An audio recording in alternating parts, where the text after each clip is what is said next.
Meus queridos, vamos compartilhar com vocês hoje uma mensagem que Deus colocou no meu coração tem alguns dias. E é um texto bem conhecido, que é Eclesiastes 12:1, vai aparecer aí na tela. Queria ler com vocês. O título da mensagem é Lembra-te do teu Criador. E está baseado em Eclesiastes capítulo 12, versículo 1, que diz bem assim: Lembre-se do seu Criador nos dias da sua juventude, antes que venham os dias difíceis e antes que se aproximem os anos em que você dirá, não tenho satisfação neles. E eu nem me apresentei direito, né? Agora que eu lembrei, né? Quem não me conhece aí, quem está em casa, quem é aqui da Ibavim mesmo, quem não me conhece, meu nome é Ilson, todo mundo só me chama de Ilcinho, né? É Ilson Moura, mas é Ilcinho, e pela graça e misericórdia de Deus, desde 2018 tenho liderado o Ministério de Jovens dessa igreja, que é o Geração Atitude. Inclusive, se você tem aí de 15 anos acima e não faz parte, você vai ser muito bem-vindo em nosso meio, pode nos procurar no final, vamos para lá fora, certo? Eu queria ler apenas uma historiazinha bem interessante para ilustrar o que nós vamos falar hoje à noite. Eu vou ler para não perder nenhuma palavra. Diz assim: certa vez um chefe africano foi aprisionado por um inimigo. Na terra do seu cativeiro, podia locomover-se livremente, exceto por pesadas correntes de ferro em cada tornozelo que o impediam de tentar a fuga. Um viajante europeu o viu e dele se compadeceu, mas não tentou ajudá-lo abertamente porque estava sendo observado. Obteve, contudo, a permissão de dar ao cativo um livro. O chefe ficou desapontado quando recebeu o livro, porque ele não desejava receber aquilo. Por causa disso, o livro foi postado de lado e logo esquecido. 3 anos depois, num momento de ociosidade, o prisioneiro apanhou o livro e o examinou cuidadosamente. Havia alguma coisa dura naquele livro. Puxou-a e eis que era uma lima, justamente o instrumento que mais ambicionava. Foi para o mato e trabalhou nas correntes até que elas caíram. Viajando de noite e escondendo-se de dia, pôs-se a caminho de sua terra. Viu-se livre, enfim, mas não pôde se arrepender de ter perdido 3 anos de cativeiro por negligenciar a leitura daquele livro. Transcorridos alguns anos mais, chegaram missionários de seu país. O chefe descobriu com grande surpresa que o livro que havia desprezado era a palavra de Deus. E ao aprender a lê-lo, este falou-lhe ao coração e reconheceu agora que, embora estivesse livre fisicamente, era realmente um escravo do pecado. Aceitando a mensagem do livro como seu código de vida e a Cristo como aquele que poderia resgatá-lo, experimentou pela primeira vez uma liberdade verdadeira e completa. Interessante que às vezes nós negligenciamos coisas que estão diante de nós, estão acessíveis para nós, estão ao nosso alcance e a desprezamos porque às vezes não é aquilo que a gente espera, aquilo que a gente quer receber no momento. E meditando nesse texto que eu li de Eclesiastes 12:1, que nos chama a nos lembrarmos de Deus, nos lembrarmos do nosso Criador, eu fiquei pensando e começou a vir à minha cabeça várias coisas, várias perguntas que a gente pode fazer a esse texto. E a primeira coisa que a gente pensa é que a gente só pode lembrar, só pode ser convocado a lembrar daquilo que a gente esquece. E nós temos uma tendência natural a esquecer. Não sei se acontece com os irmãos, talvez seja só eu, estou ficando velho, como diz meu sobrinho que está ali, me chama de idoso. Não sei se é porque eu estou ficando velho, mas eu esqueço muito fácil das coisas. Às vezes, eu tenho que colocar um lembrete no celular para não esquecer. Só que às vezes eu esqueço de colocar o lembrete para me lembrar daquilo que eu não deveria esquecer, para ver como o estado está. Então nós somos tendenciosos a esquecer. E aí Salomão, acho que todos aqui sabem, para quem não sabe, esse livro de Eclesiastes, ele foi escrito por Salomão, aquele mesmo Salomão que é famoso, né? Que até o Indiana Jones foi lá atrás das minas de Salomão. Salomão, para quem não sabe, foi filho de Davi, foi herdeiro do trono de Israel, e é quase consenso, com algumas poucos que discordam, é quase consenso que ele escreveu esse livro de Eclesiastes. E os que concordam com isso, entendem que quando Salomão escreveu esse livro de Eclesiastes, provavelmente foi no final da sua vida, após ele ter se afastado de Deus. Para você que não sabe, Salomão teve 700 concubinas e 300 esposas, Então essas mulheres o levaram a adorar outros deuses, a desobedecer ao Senhor, a se distanciar do Senhor. Mas só que no final da sua vida, Salomão se arrepende e ele escreve esse livro demonstrando tudo aquilo que ele tinha passado, as conclusões que ele tinha chegado. E no final do livro, desse texto que a gente leu, que é o capítulo 12, é quase o fechamento do livro, Salomão vai chamar a gente, vai convocar aqueles seus ouvintes, e muitos acreditam que ele estava falando para o seu filho, que ia ser o herdeiro do trono. Olha, meu filho, lembre-se do seu Criador na sua juventude, antes que venham os dias maus. E eu comecei a pensar nesse texto, comecei a meditar nesse texto, e aí eu fiz algumas perguntas, e eu queria compartilhar com os irmãos algumas perguntas que me vieram à cabeça, e que vai nos ajudar a entender um pouco esse texto. Bem no nosso estilo ibavinense, né? Como o pastor Micaías gosta de fazer, vamos tentar responder essa pergunta. E a pergunta que nós vamos responder hoje à noite é: por que nos esquecemos de Deus? Será por que nós nos esquecemos de Deus? Se eu tremer um pouquinho, porque eu estou nervoso, o cara fica nervoso aqui em cima. Então, me perdoe aí. Por que nos esquecemos de Deus? Você talvez esteja dizendo agora, aí na sua cabeça: pronto, lá vem o Sinho chegar e dizer que eu me esqueci de Deus. Se eu estou aqui na igreja é porque eu não me esqueci de Deus. Se eu estou aqui nesse culto é porque eu lembro do Senhor. Mas será mesmo que você lembra? Será mesmo que nós nos lembramos de Deus? Talvez até você discorde do que eu vou dizer aqui de algumas coisas, mas eu creio que você vai ter que concordar com algumas. E o primeiro motivo por que nós nos esquecemos de Deus é porque nós somos treinados para viver sem Ele. Os nossos dias, a nossa sociedade, nos dias modernos, nós somos treinados para viver sem Ele. Se você assiste televisão, se você assiste séries, se você assiste filmes, você vai ver que com raríssimas exceções, o Senhor é colocado de lado. Jesus é quase um tabu hoje. É quase um tabu. Eu vi essa semana alguns atores, inclusive aquele que fez A Paixão de Cristo, dizendo como é difícil você fazer algum filme que trate de Cristo, que fale sobre Cristo, de acordo com a palavra. O homem ocidental se afasta de Deus perigosamente. Isso é uma frase, estou lendo aqui, não está aí no slide. O homem ocidental se afasta de Deus perigosamente. Vivemos uma onda de iluminismo drástico. Ficou difícil ter fé, porque o mundo hoje tornou-se completamente feito por nós mesmos. Somos doutrinados, somos treinados para viver sem Ele. Somos doutrinados. Nossa sociedade pós-moderna foi e está sendo moldada no existencialismo. Não sei se vocês já ouviram falar no existencialismo, que é uma corrente filosófica que surgiu no final do século XIX, mas teve o seu auge ali perto da Segunda Guerra Mundial, e surgiu lá na Europa, né? E ganhou notoriedade nessa primeira metade do século passado, mas que praticamente moldou a sociedade como ela é hoje. Para os filósofos existencialistas, a essência humana é construída durante sua vivência, a partir de suas experiências no mundo, de suas escolhas, uma vez que possui liberdade incondicional. Isso em si já é uma mentira. Nós não temos liberdade incondicional. Nós somos totalmente afetados pelo pecado.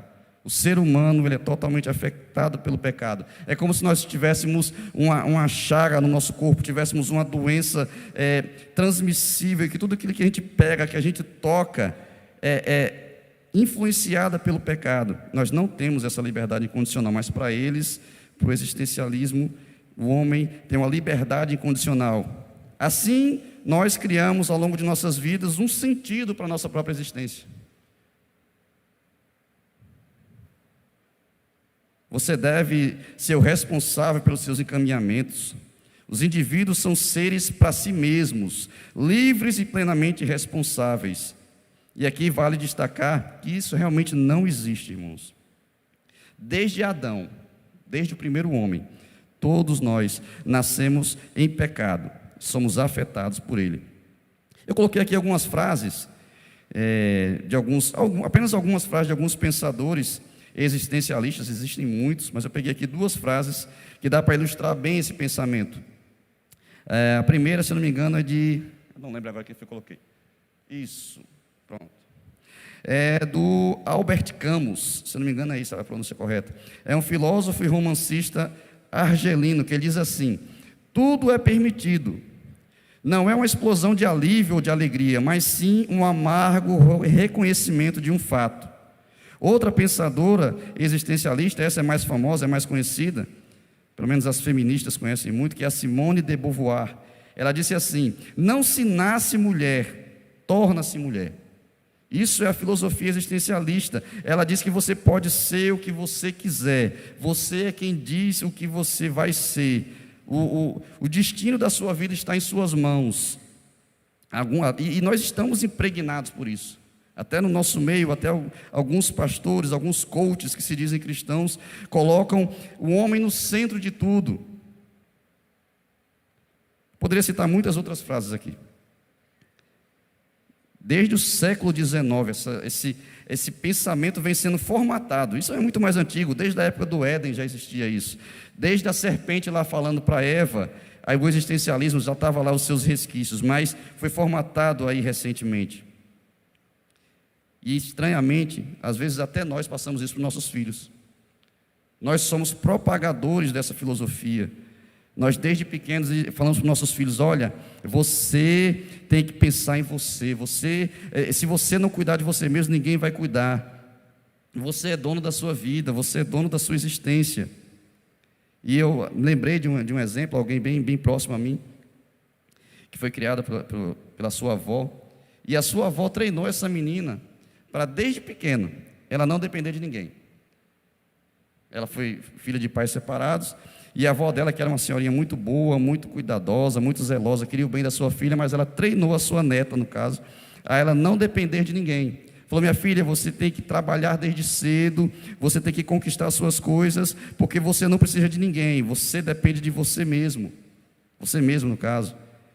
E isso gerou nessa menina, quando ela se tornou uma mulher, se tornou uma adulta, ela tinha dificuldade de pedir ajuda.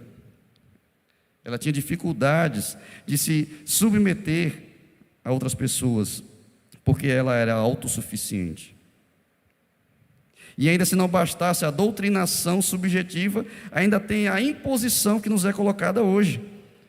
Se vocês não sabem, em vários lugares do mundo, principalmente na Europa, tem sido proibido se falar de Deus em locais públicos. Isso eu não estou falando de países muçulmanos, de países islâmicos, não. Estou falando de países que outrora foram países até cristãos. Eu até vi uma reportagem, mas eu não quis colocar aí, que recentemente, acho que foi ano passado, uma senhora na Inglaterra, ela foi silenciosamente fazer uma oração em frente a uma clínica onde era realizado abortos. Não sei se os irmãos viram essa notícia. Ela silenciosamente não estava fazendo manifestação, não estava fazendo protesto, não estava fazendo nada. Simplesmente foi em frente a uma clínica onde era realizado aborto e silenciosamente começou a orar ali. E aquela mulher foi denunciada, a polícia foi lá e levou aquela mulher, porque ela não poderia estar orando na frente daquela clínica onde era realizado o aborto. Então nós estamos sendo cerceados, estamos sendo proibidos. Isso é o mínimo, isso é o mínimo das coisas que estão sendo planejadas, vamos dizer assim. Porque o Estado tem que ser laico, e eu concordo, o Estado tem que ser laico, mas as pessoas podem exercer a sua fé onde quiserem e como quiserem. Querem limitar o exercício da fé a apenas os templos. Querem que você pode falar de Jesus, você pode orar, você pode ler a Bíblia, mas desde que seja na sua casa ou desde que seja num templo. Querem proibir a realização de cultos como esse que a gente fez lá em Lages ontem. Isso eu estou falando, irmão, não é uma pessoa, é um sistema, é o mundo que está nisso. A gente sabe que o mundo jaz no maligno. Então a gente precisa acordar para isso. Nós estamos sendo treinados para vivermos sem Deus. Por isso que nós esquecemos de Deus. Tem um texto que eu queria compartilhar com os irmãos, em Colossenses 3, do 2 ao 5, que nos chama à realidade, nos abre os nossos olhos. Colossenses 3, do 2 ao 5, diz assim: pensem nas coisas do alto e não nas coisas da terra, pois vocês morreram para esta vida, e agora sua verdadeira vida está escondida com Cristo em Deus. E quando Cristo, que é sua vida, for revelado ao mundo inteiro, vocês participarão de sua glória. Portanto, façam morrer as coisas pecaminosas e terrenas que estão dentro de vocês. Fiquem longe da imoralidade sexual, da impureza, da paixão sensual, dos desejos maus e da ganância, que é a idolatria. pense nas coisas do alto, mas nós temos sido treinados para pensarmos nas coisas da terra. Somos treinados para focar aqui na terra, focar em tudo que é terreno. Nós somos bombardeados com coisas, com entretenimento, com muitas coisas para nos manter com o nosso foco aqui na terra. Mas Paulo nos alerta: olhem, pense nas coisas do alto, nas coisas do alto. Tudo aqui nessa terra é insignificante se comparado a participar da vida e da glória de Deus, que será completa quando estivermos com Cristo. Amém? Segundo motivo por que nós nos esquecemos de Deus. Nos esquecemos de Deus porque somos prepotentes.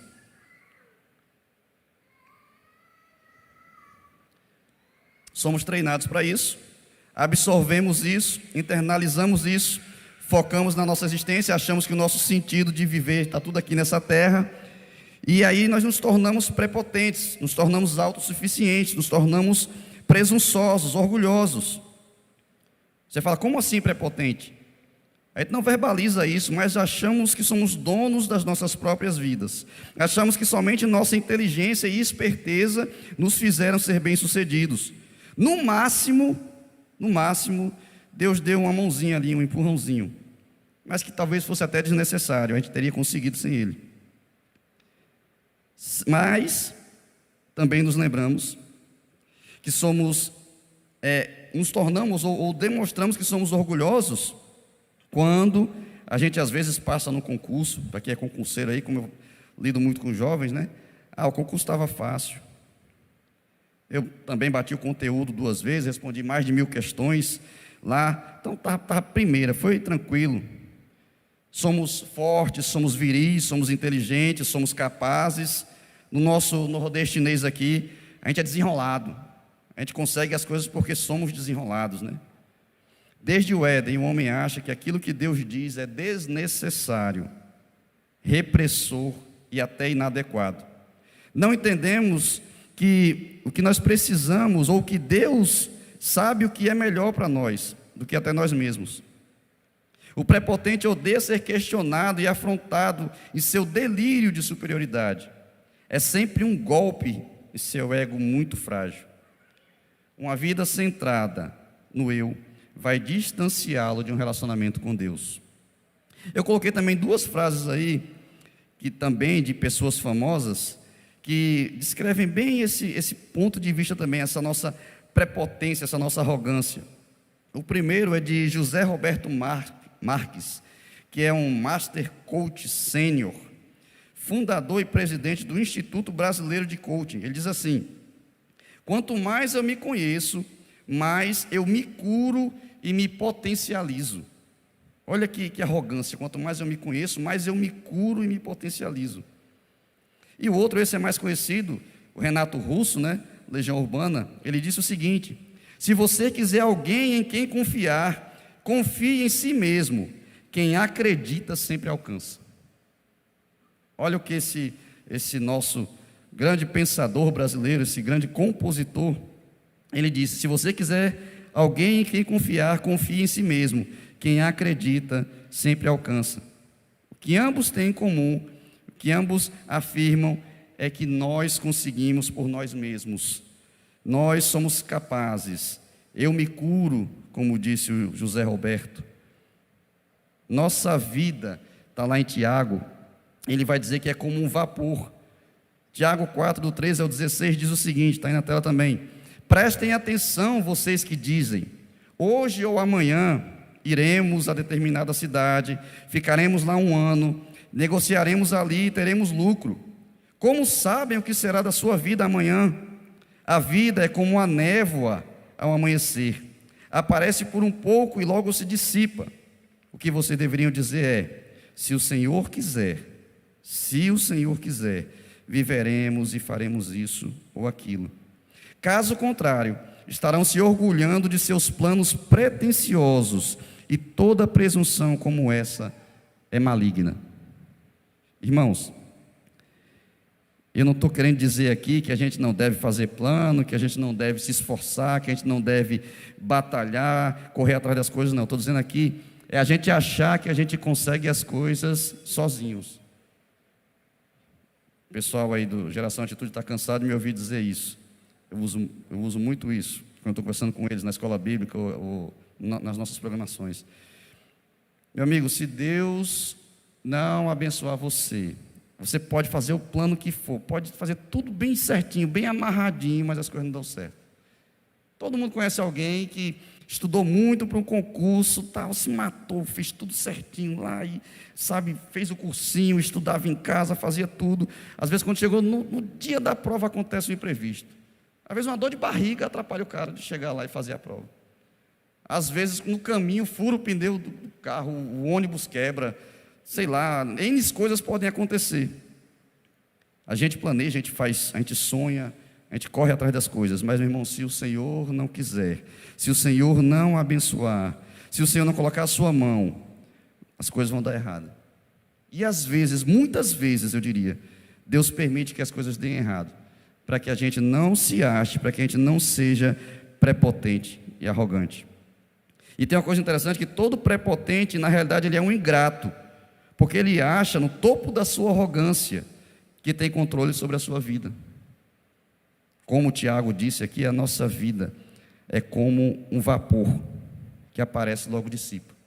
Aqui a gente não é comum para a gente aqui do Nordeste, a gente não é acostumado, não tem tempo frio aqui, vamos dizer assim.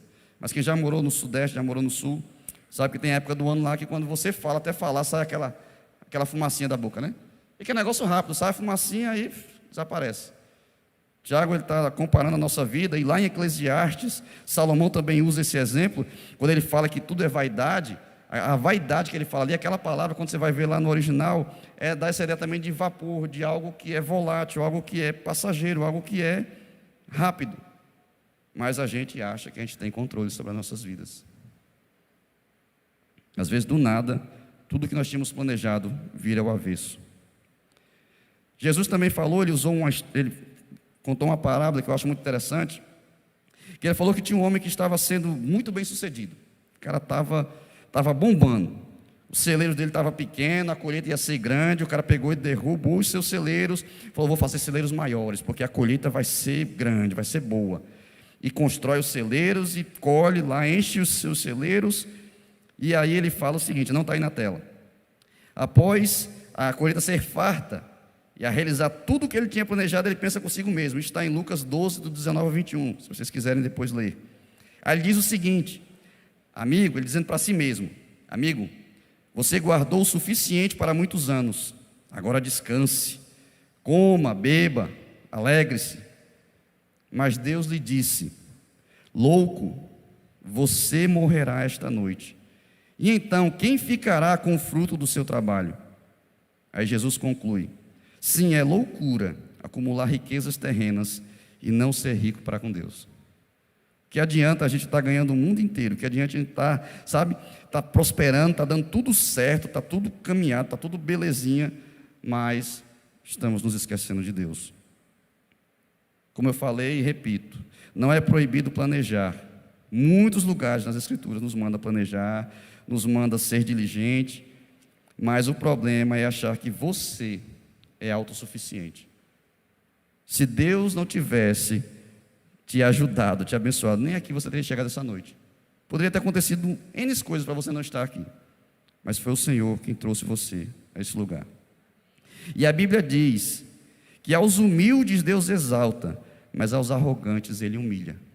Então nos esquecemos de Deus, porque somos prepotentes. E o terceiro motivo, porque nos esquecemos de Deus, porque nós estamos muito ocupados. Estamos muito ocupados, irmãos. A gente hoje, como eu falei recentemente, no dia que eu ministrei na ceia, estamos extremamente ocupados.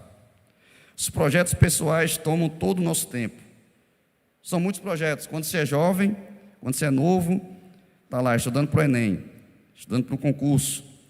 Depois, se passa no Enem, consegue uma nota boa, entra para a faculdade legal, então vai para a faculdade, pega e ralar. Se você pega um curso de medicina, por exemplo, você vai ralar 6 anos lá na faculdade. Aí vem, se você passa no concurso, se é concurso militar, tem um curso de formação, vai para outro estado, vai passar 1 ano, 2 anos ou mais, depende se for oficial é mais. Aí quando você termina o curso de formação, ou no caso, quando você termina a graduação, aí você vai procurar um emprego. Só que hoje em dia só a graduação não vale mais de nada, você tem que fazer uma pós-graduação, e o ideal é até um mestrado. Então você já entra no mestrado e começa a fazer um mestrado, depois vem MBA, vem doutorado, às vezes doutorado fora do Brasil, vou fazer lá na França, que lá é melhor. Aí dizemos, não, é só um período, daqui a pouco a vida normaliza, daqui a pouco eu tenho tempo para Deus. Mas aí vem o trabalho, você consegue um bom emprego, e esse emprego suga de você o seu tempo, suga as suas energias. Às vezes é preciso viajar por causa do seu trabalho, para ganhar mais dinheiro, manter o padrão de vida dos sonhos. Aí você pensa, agora acabou. Não. No meio disso tudo, se o cara é solteiro, se a menina é solteira, vai arrumar um namorado, aí vai ter que investir tempo namorando com essa pessoa, depois vai noivar, depois vai casar, quando casa vem os filhos, e aí você vai, pensa acumulando tudo isso, aí você, rapaz, mas não acabou não.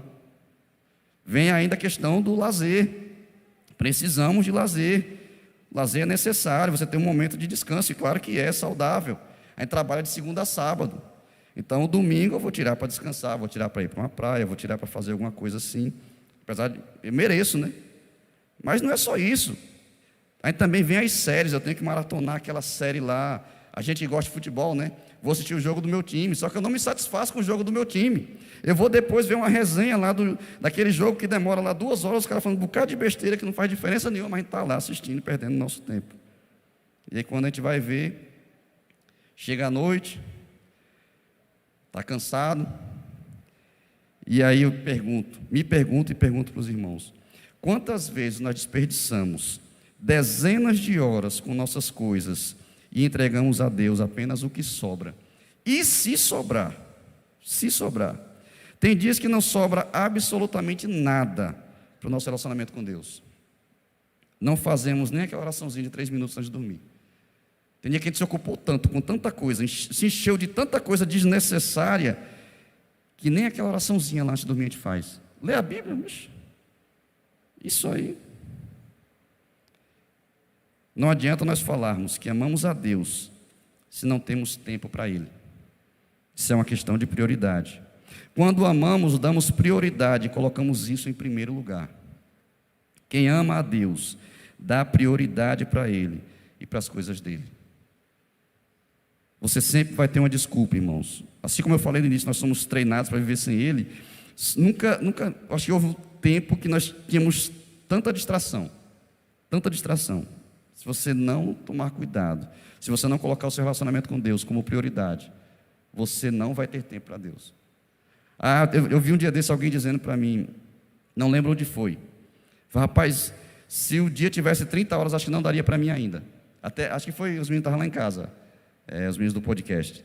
Aí alguém falou, rapaz, então você quer dizer que Deus errou em fazer só 24 horas? Alguém respondeu. E a gente vive desse jeito. Se Deus nos desse 30 horas, a gente ia estar com as 30 horas ocupadas, não as 30, porque a gente vai dormir, mas a gente ia estar com um cheio de ocupação e falando, Senhor, era para ter 36. E mesmo assim a gente ia se ocupar, porque Deus não é prioridade. Não quero propor aqui que a gente deixe a vida de lado, não quero propor que você deixe as suas obrigações, suas responsabilidades. Pelo contrário, precisamos realizar as nossas responsabilidades na graça de Deus e para a glória de Deus.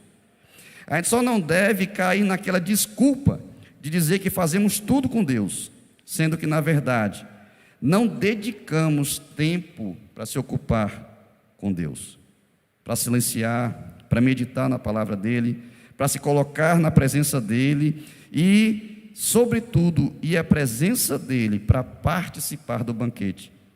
A gente fala muito em Apocalipse 3:20, que o Senhor fala, eis que estou à porta e bato. Se a gente parar para pensar naquele texto, ele estava falando para cristãos ali. Ele não estava falando ali para descrentes, ele estava falando para a igreja.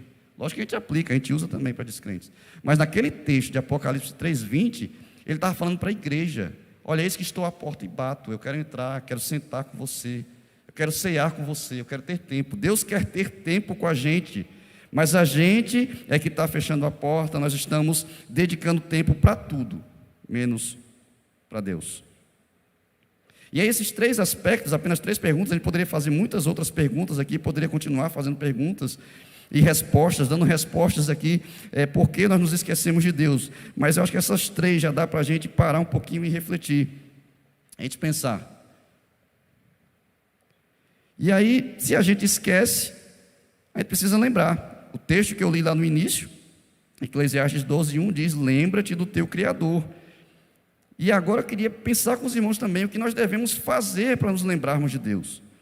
O que a gente deve fazer para nos lembrar? Esquecer é fácil, esquecer está no automático. A natureza pecaminosa ocupa o nosso tempo. O que a gente deve fazer para lembrar de Deus?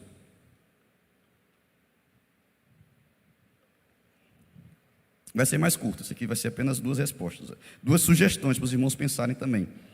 O que nós devemos fazer para nos lembrarmos de Deus? Primeiro, e o mais óbvio, precisamos nos arrepender. Precisamos nos arrepender. A Bíblia conta a história do filho pródigo. Os irmãos conhecem a história do filho pródigo.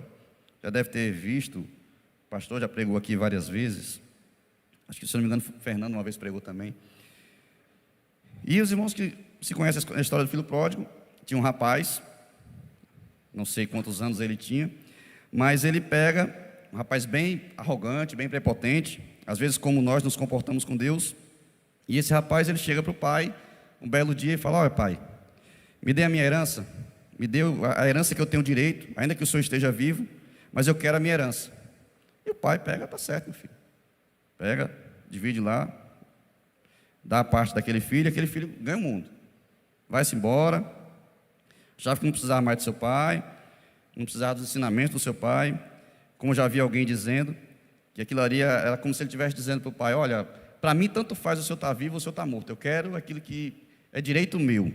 E ele pega e vai-se embora, vai para uma terra distante, lá ele vai aproveitar a vida, vai farrear, vai aproveitar com mulheres, com festas, e aquele jeito que o mundo gosta, né? Tenho certeza que ele estava muito feliz. Os primeiros dias ele estava realizado, aproveitando a vida bem adoidado. Só que aí o dinheiro acaba. O dinheiro acaba, né? E aí ele percebe que tudo aquilo era uma ilusão. A felicidade aparente se dissipa, como aquela neblina que a gente viu.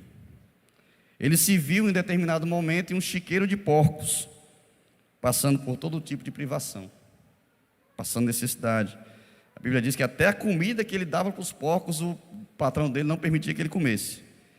E aí ele pega e cai em si. Ele fala: rapaz, lá na casa do meu pai, até o trabalhador mais simples, até o escravo do meu pai, ele tem uma refeição digna, tem um lugar para dormir, tem uma vida muito mais digna que a minha.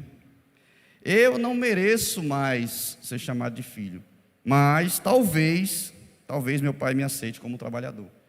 E aí ele cai em si, deixa o seu orgulho de lado, deixa aquela outrora arrogância, prepotência, deixa de lado e vai para a casa do pai.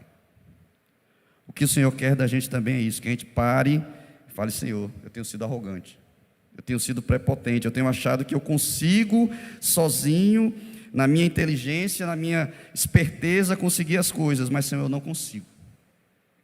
Arrependimento é isso, é reconhecer que você está no lugar errado, fazendo a coisa errada e colhendo o que plantou, e que precisa recorrer a Deus e mudar, levantar-se da posição que está e correr de volta ao Pai. Então, que Deus nos chama, Deus chama a mim e a você, nessa noite, nesse dia, nesse tempo, é que a gente se arrependa, é que a gente retorne para Ele. Isaías 55, versículo 7, vai dizer o seguinte: deixe o ímpio o seu caminho, e o homem maligno os seus pensamentos, e se converta ao Senhor, que se compadecerá dele. Torne para o nosso Deus, porque é grandioso em perdoar. Deus está lá como aquele pai, está de braços abertos para nós. Está de braços abertos: ó, meu filho, você andou muito tempo, você andou nos seus caminhos, nos seus planos, na sua arrogância, mas eu estou aqui pronto, de braços abertos.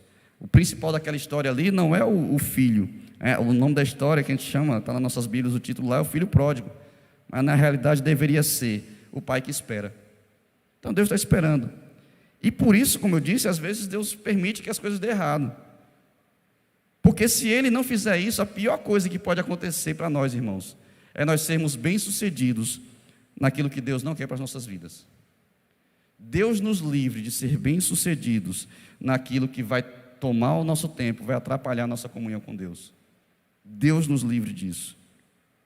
Isso é sério, isso é importante. A gente está brincando com coisas sérias. Às vezes a gente vai chegar tarde demais para se arrepender. E é o que nós devemos fazer para nos lembrarmos de Deus, o que nós devemos, despertar. Se nós nos arrependemos, nós precisamos confessar que temos vivido em pecado. Aí você fala, peraí, isso. Se arrepender e confessar na mesma coisa, não. Não, às vezes a gente se arrepende, mas a gente não confessa. 1 João 9 diz, se confessarmos os nossos pecados, Ele é fiel e justo para nos perdoar os pecados e nos purificar de toda injustiça. Então Deus quer que você confesse. O arrependimento e a confissão eles devem andar juntos, mas não custa lembrar que precisamos declarar para Deus o que fizemos de errado. Às vezes chegamos diante de Deus cheios de desculpa. Senhor, eu fiz isso porque era inevitável. Senhor, eu adulterei porque a minha esposa não estava correspondendo ao papel dela de esposa. Da mesma forma a esposa, Senhor, eu pequei porque meu marido, ele não é o que deveria ser. Senhor, eu roubei porque o meu patrão ou os meus pais não me deram aquilo que me era de direito. Somos cheios de desculpas. Até admitimos que erramos, mas queremos dar desculpas para Deus. Deus não quer e nem precisa de desculpas. Por quê? Porque Ele sabe exatamente o que você fez e mais, Ele sabe o porquê você fez. Então não podemos enganar Deus. Desculpa não cola. Desculpa cola com seu pai, cola com a sua mãe, com seu amigo, com seu patrão, mas com Deus desculpas não cola. Chegue para Deus e diga com todas as letras: eu pequei.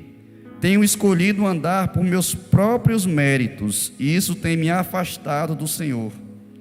Me perdoa, me coloca na direção certa.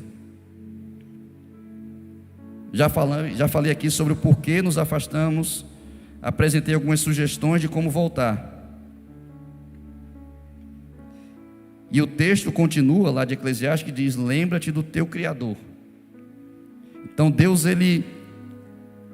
Salomão vai nos chamar ali a nos lembrarmos do Senhor, porque Ele é o nosso Criador. E diferente de algumas visões distorcidas de Deus, que até admite que Deus existe, mas que Ele não está preocupado com as suas criaturas, dizem que Ele criou todas as coisas, fez elas funcionarem, mas entregou à natureza a responsabilidade de controlar o rumo da vida de todas as coisas. Mas esse não é o Deus que nós acreditamos. O Deus que nós cremos, apresentado nas Escrituras Sagradas, Ele se preocupa. Mesmo para aqueles que nem querem saber dEle, Ele derrama da sua graça, da sua bondade.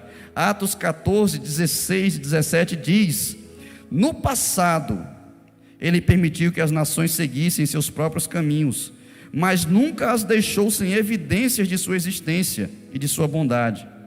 Ele lhes concede chuvas e boas colheitas, e também alimento e um coração alegre. Então Deus não abandonou a sua criação. Até com aquele que não quer nem saber de Deus, Ele derrama da sua graça, da sua bondade. Mas Ele não parou aí. Deus não parou em simplesmente manter esse mundo. Não, Ele se tornou acessível ao longo da história. Ele buscou o relacionamento conosco. Ele se aproximou de nós. Ele não precisava disso, mas Ele quis. Nós nunca buscaríamos a Deus, irmãos, se não fosse pela ação dEle.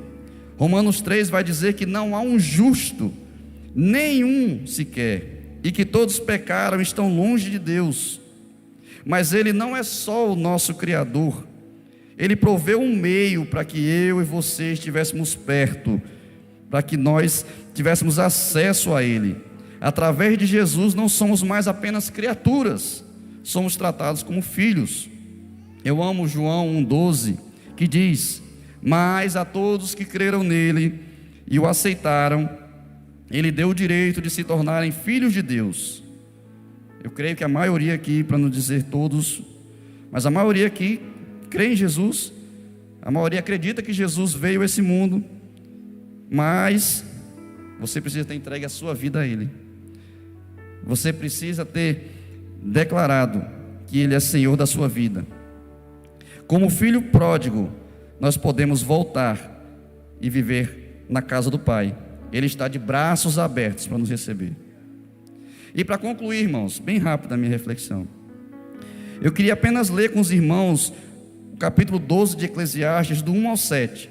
Eu li apenas o primeiro versículo lá no início, mas eu queria ler do 1 até o 7. E quando eu terminar, o pessoal do Ministério Louvor vai cantar. E vocês reflitam no que diz. Essa linguagem aqui é a Nova Versão Transformadora, ela já explica muita coisa. Diz assim, Eclesiastes 12, do 1 ao 7. Não se esqueça de seu Criador nos dias de sua juventude. Honre-o enquanto você é jovem, antes que venham os tempos difíceis e cheguem os anos em que você dirá: não tenho mais prazer em viver. Lembre-se dele antes que o sol, a lua e as estrelas percam o brilho aos seus olhos e as nuvens voltem a cobrir o céu depois da chuva. Lembre-se dele antes que suas pernas comecem a tremer e antes que seus ombros se encurvem. Lembre-se dele antes que os poucos dentes que lhe restam já não possam mastigar e antes que seus olhos deixem de ver com clareza. Lembre-se dele antes que seus ouvidos fiquem fracos e você já não ouça o som das pessoas trabalhando nas ruas. Hoje você levanta com o primeiro canto dos pássaros, mas um dia não os ouvirá mais. Lembre-se dele antes que você tenha medo de cair e se preocupe com os perigos nas ruas, antes que seus cabelos fiquem brancos como uma amendoeira em flor e você se arraste como um gafanhoto prestes a morrer. E antes que você perca o desejo, lembre-se dele antes que falte pouco para descer ao túmulo, o seu lar eterno, quando os pranteadores chorarão em seu funeral. Sim, lembre-se de seu Criador agora, enquanto você é jovem, antes que o fio de prata da vida se rompa e antes que a taça de ouro se quebre. Não espere até que o cântaro se despedace junto à fonte e a roldana se parta junto ao poço, pois então o pó voltará à terra e o espírito voltará a Deus que o deu. Amém.